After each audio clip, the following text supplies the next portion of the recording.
everybody, welcome to Studio 64. My name's David and I've been searching the interzones for some more science, space and tech news to share with you.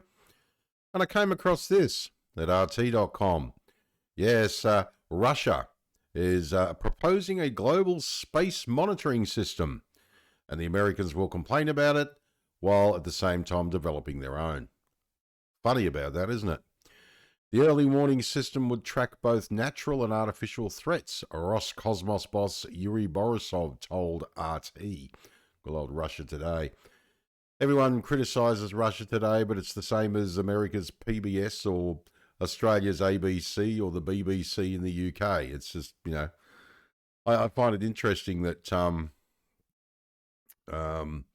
people say, oh, well, it's untrustworthy. In my attitude, so is the bloody BBC and the ABC and bloody PBS in America. You know, it's just a different viewpoint. That's all it is. Russia has floated the idea of creating a global space monitoring system to provide early warning about celestial threats. Yuri Borisov, the head of Russian space agency Roscosmos, has revealed. Yes, now the proposal was made during a two-day summit of the space agency chiefs of the BRICS members of states in Moscow, Borisov told RT on the sidelines of the event on Friday. The Russian proposal to create a global space monitoring system to determine threats from both natural and artificial objects has sparked genuine interest. We're talking about protection from debris and asteroids, the space boss explained.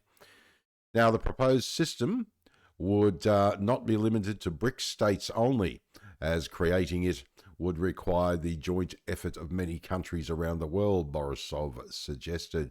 Yes, very, very interesting indeed. Now, I'm finding it quite fascinating because, as I say, you know, the Russians are more than entitled to do this, especially from debris and asteroids, but we know that they will look for American satellites and get people upset.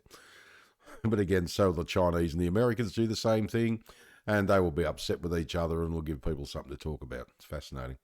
Such a system can be built only as a global system, since a lot of sensors are needed on the ground all around the globe, as well as space components to ensure reliability for decision-making in case of close encounters with any dangerous objects, he stressed.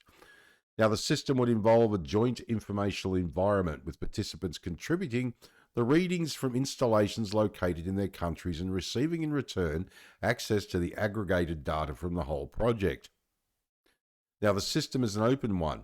We are not seeking to seclude ourselves. We will call upon all the nations that will deem it possible to participate to join the system, and we will accept them, Borisov said. The official also spoke about the summit itself, hailing the event as an important milestone for the group in the field of space cooperation.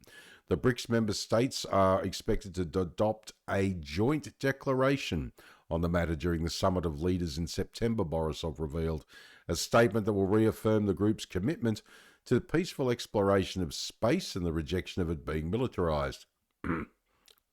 Bullshit. Almost all the participants of our forum have already confirmed their commitment to making such a statement.